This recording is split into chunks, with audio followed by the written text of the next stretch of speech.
seharusnya seawal ada atau tidak ada pandemi, objek yang dikembangkan di desa wisata atau wisata desa itu harus membatasi orang gitu. Jadi wisata desa itu memang seharusnya tidak diperuntukkan bagi mass tourism atau mengundang sebanyak-banyaknya wisatawan. Loh, kok gitu? Ya, karena Selama ini kan kita berpikir bahwa kita bikin wisata nih, kita pingin ribuan datang orang, sebanyak mungkin orang datang ke desa kita. Nah, Berarti itu enggak, seharusnya tidak begitu, malahan. seharusnya tidak Ya. seperti itu.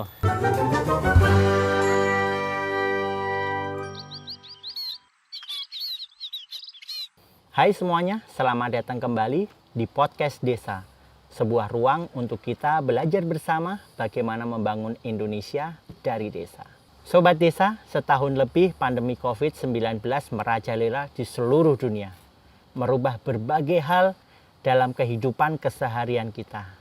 Salah satu yang paling terdampak dalam pandemi ini adalah wisata desa atau desa wisata. Hari ini saya berada di Puncak Becici, salah satu wisata desa di Yogyakarta, bersama Pak Ari Aji, seorang ahli wisata desa, co-founder Desa Hub, yang telah banyak berpengalaman mengembangkan potensi wisata di berbagai desa. Hari ini kita akan ngobrol-ngobrol ya Pak, Ya, soal wisata desa, Ya. tantangan dan peluang-peluang ke depannya. ya. Pertanyaan pertama Pak Haji, sebenarnya masih relevan nggak sih wisata desa di masa seperti ini? Masih Masih. relevan, saya kira. Karena begini, wisata itu kan sebenarnya kebutuhan dasar manusia ya. Jadi situasi-situasi sosial yang berubah itu tak lantas kemudian mematikan kebutuhan wisata itu sendiri. Artinya dalam kondisi begini justru ini yang menarik adalah kondisi pandemi seperti sekarang ini membuat orang kan tertekan nih, nggak bisa keluar, nggak bisa bertemu banyak orang, kita menjadi terhalangi untuk berkerumun dan sebagainya. Ini justru ini membuat tekanan psikologi bagi semua orang dan semua orang pasti butuh pelepasan, Berarti butuh orang refreshing. masih berpikir untuk berwisata ya? Oh iya, saya kira iya. Hanya saja memang bentuknya yang mungkin berbeda, harus berubah. Oh, Polanya yang mungkin harus berubah. Tapi secara mendasar sebenarnya tidak ada sebuah perubahan yang signifikan gitu. Semua Jadi, orang butuh masih relevan wisata, masih relevan, dan masih menjadi kebutuhan. masih menjadi kebutuhan dan menjadi peluang. Pak Haji, dalam kondisi pandemi ini tentu banyak sekali pembatasan-pembatasan, ya kan? Protokol kesehatan itu. Bagaimana desa wisata atau wisata desa menyiasati itu? Nah, justru ini menjadi menarik ya, saya kira. Sekarang ini ada berbagai pembatasan pada pola-pola orang untuk berwisata. Nah, sebelum bicara mengenai pembatasan itu, sebenarnya yang namanya wisata desa itu kan sebagian besar dan hampir semuanya itu kan menjual keindahan alam, Iya. menjual keasrian hutan, menjual keasrian kesejukan udara yang masih bersih dan sebagainya. Nah, seharusnya seawal ada atau tidak ada pandemi, objek yang dikembangkan di desa wisata atau wisata desa itu harus membatasi orang gitu. Jadi wisata desa itu memang seharusnya tidak diperuntukkan bagi mass tourism atau mengundang sebanyak-banyaknya wisatawan. Loh, kok gitu? Ya, karena Selama ini kan kita berpikir bahwa kita bikin wisata nih, kita pingin ribuan datang orang, sebanyak mungkin orang datang ke desa kita. Nah, Berarti itu enggak, seharusnya tidak begitu, malahan. seharusnya tidak Ya. seperti itu. Satu hal yang penting ya, sebenarnya wisata yang berhasil tidak identik dengan banyaknya orang yang datang. Karena banyaknya orang yang datang itu justru menciptakan beberapa potensi persoalan. Pertama, karena wisata desa itu berbasis pada keindahan alam, kelestarian lingkungan dan sebagainya, maka banyaknya orang itu justru berpotensi merusak alam. Nah, kayak Ya dulu kan? waktu itu pernah Ada kasus sebuah taman bunga yang justru Bunga bunganya Amaryllis, rusak berat. viral di medsos, Betul. ribuan orang datang, Betul. rusak, selesai. Ya, atau seperti Gunung Aping Langgran ya, Iya, Gunung yang Aping harus Langgran. kemudian memutuskan untuk membatasi jumlah pengunjung karena itu akan mengancam kelestarian alam gunung itu sebagai kantong air bagi area persawahan di bawahnya misalkan. Karena banyak orang menginjak-injak rumput, merusak tanaman, hutan, pohon-pohon dan sebagainya. Nah, ini penting sekali. Jadi sebenarnya tanpa ada pandemi pun wisata desa itu harus membatasi diri. Masalah yang lainnya adalah terlalu banyak orang yang datang itu membuat si pengelola wisata menjadi kesulitan memberikan pelayanan terbaik. Ya kan? Iya, iya. Iya kan? Ada begitu banyak orang datang ke sebuah tempat. Bagaimana bisa Anda mengawasi semua orang itu atau memberikan pelayanan terbaik? Yang ketiga adalah secara keselamatan dan keamanan itu menjadi jauh lebih riskan. Iya, iya. Ya kan? Wisata desa itu umumnya adalah alam dengan kondisi bergunung-gunung atau berjurang-jurang seperti tempat ini. Ini kan sebenarnya sangat riskan bagi anak-anak. Kalau ada begitu banyak orang datang, bagaimana Anda bisa mengawasi semua orang itu dan meyakinkan diri Anda bahwa semua orang pasti selamat di sini kan? Itu berikutnya. Ada satu lagi yang penting. Bagaimana bisa Anda menikmati keindahan alam kalau ada terlalu banyak orang di situ? Lagi foto selfie, ceklek. Belakangnya ada orang. Ada orang alay. Ya kan? Ngasik. Dan yang terpenting kemudian, yang ini harus dipahami semua orang. Banyaknya orang yang datang ke sebuah tempat wisata itu sebenarnya tidak berbanding lurus dengan pendapatan yang tinggi. Bagaimana bisa? Ya, karena sebenarnya sebuah wisata yang didatangi, misalnya nih ada 2.000 orang datang dalam sehari, itu bisa jadi pendapatannya justru kalah dengan tempat wisata yang didatangi hanya 400 orang atau 300 orang. 300 tapi mereka nyaman, enjoy. Nyaman, enjoy, dan mereka lama. Dan tidak berkeberatan mengeluarkan lebih banyak uang untuk membayar tiket, fitur-fitur yang ada di tempat itu dan sebagainya, karena nyaman, mendapatkan pelayanan yang lebih baik, fasilitas yang bagus, dan alam yang terjaga. Iya sih. Gitu lah. Terus bagaimana strategi mengembangkan wisata desa di masa pandemi ini? Nah, ini yang penting ya. Jadi bagaimanapun memang di masa pandemi ini ada beberapa hal yang berbeda tentang bagaimana orang berwisata. Yang pasti karena tidak bisa sekarang ini kita bepergian seenaknya, berkerumun dan sebagainya.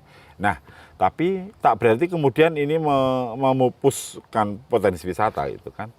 Wisata yang seharusnya dijalankan sekarang, dikembangkan sekarang, terutama di desa, itu justru, ini menariknya ya, itu justru sebenarnya memunculkan potensi yang paling kuat dari desa itu sendiri. Gini, semua orang sekarang ini kan berpikir sehat, tentang kesehatan Pak, tentang mendapat makanan yang sehat, mengasup makanan yang sehat, datang ke tempat yang menyehatkan, mendapatkan suasana dan pengalaman baru yang positif gitu kan. Karena sekarang semua orang tertekan dan pengen melepas beban itu. Ketika Anda datang ke desa, desa itu justru menawarkan banyak hal yang relevan. Pertama, desa bisa menyajikan wisata kuliner yang sehat. Karena sebagian besar makanan di desa itu ditanam mungkin justru sangat organik atau semi organik ya kan. Nggak banyak kimia. Nggak banyak kimia, udara yang masih segar dan sebagainya. Satu. Yang kedua, udara yang sejuk. Ya kan, itu kan menyehatkan. Seperti ini. Ya, yang ketiga, kondisi psikologi orang ketika mendapati tempat yang menyenangkan itu kan menjadi lebih baik.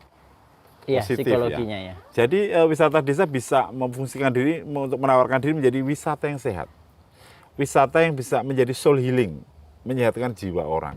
Sehat lahir batin. Sehat lahir batin. Ini harus dikembangkan. Isu-isu kesehatan dalam berwisata.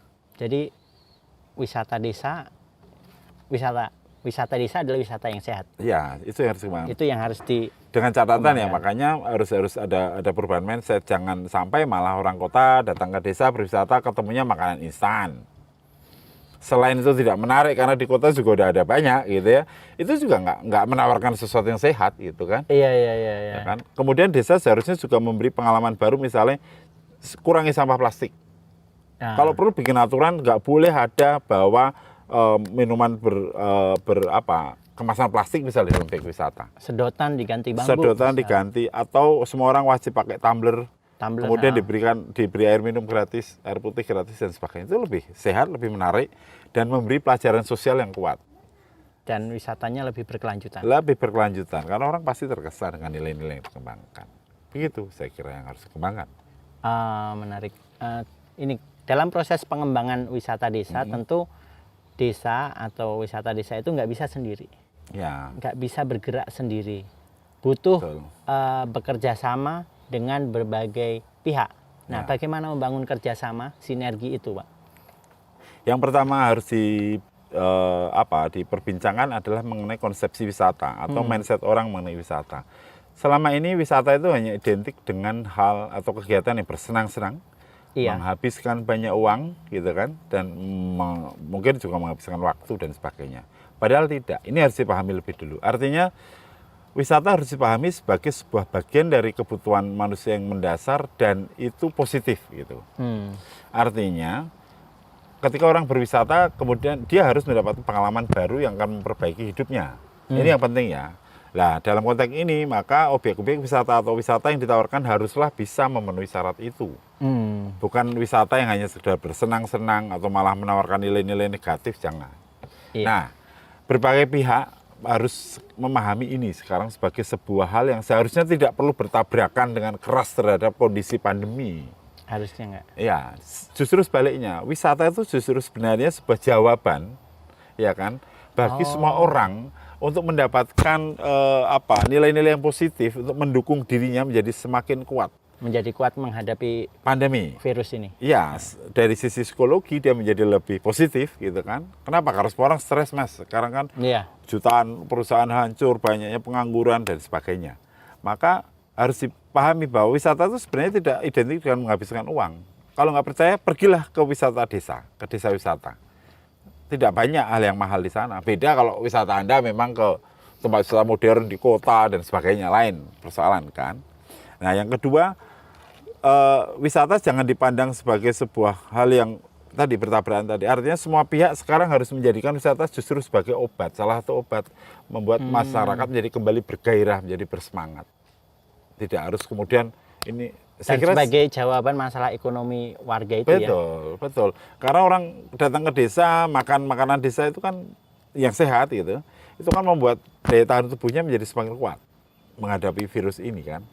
Kemudian pikiran yang sehat juga membuat imunitas kita menjadi kuat. Nah, sisi ini yang penting. Jadi semua orang, saya kira semua lembaga harus mendukung ini. Sekarang itu. Betul. Dari mulai kelompok-kelompok masyarakat di desa. Siap, ya betul. Pasti. Sampai lembaga-lembaga supradesa, sampai ya semua pihak. Ya. Media dan lain-lain. Betul. Atau mungkin ada sebuah istilah yang menarik begini. Berwisata itu kan membuat Anda merasa menjadi lebih baik, positif, dan lebih merasa bahagia kan. Iya. Jadi bahagia itu salah satu cara melawan corona, melawan pandemi. Memperkuat imun. Iya, betul. Makanya berwisata yang membuat kita bahagia. Ini harus dikembangkan. Makanya kita nggak boleh sedih lah. Nggak boleh lah. Sakit. Betul. Banyak penyakit. Yes. Adalah. Ya. Paling itu saja sih bincang-bincang sore ini. Ya. Kita belajar banyak hal soal mindset wisata dan strategi-strategi wisata di masa pandemi ini. Terima kasih banyak Pak Aji. Kembali. Mungkin minta satu atau dua pesan buat para pegiat wisata desa di seluruh Indonesia. Ya, jadi saya kira begini. Jangan sampai kondisi pandemi ini justru menyurutkan semangat bagi teman-teman pegiat wisata desa dan pengelola desa wisata ya di desa. Hanya saja ada beberapa hal yang teman-teman harus pahami sekarang, bahwa wisata desa itu seharusnya wisata yang mengedepankan kelestarian lingkungan, ya kan, kelestarian alam, gitu kan, karena itu sebenarnya senjata utama bagi desa wisata dan wisata desa ya. Kemudian yang kedua, creativity. Kita harus tetap berpegang teguh pada protokol-protokol kesehatan sehingga wisata jangan sampai justru memicu ya kan angka pertumbuhan paparan COVID misalnya. Iya. Jangan sampai itu. Karena sebenarnya saya kira ini bukan sesuatu yang bertabrakan. Bisa dibuat ini beriringan dan justru saling support. Iya. Gitu. Ketika semua orang bahagia, mengasup makanan sehat, mendapatkan pengalaman baru yang positif di desa dengan tetap menjaga protokol kesehatan, semuanya akan menjadi lebih baik. Jadi jangan surut langkah. Wisata desa dan desa wisata itu tetap memiliki prospek yang luar biasa. Terima kasih banyak Pak Ari Aji. Terima kasih kembali. Semoga sukses dengan kegiatan-kegiatannya. Siap, Mas Ipul. Teman-teman yang punya gagasan-gagasan lain soal wisata desa, silahkan ketikkan di kolom komentar. Kita lanjut diskusi di bawah. Terima kasih banyak teman-teman yang sudah menyaksikan tayangan ini. Sampai bertemu kembali di podcast desa berikutnya. Bye-bye.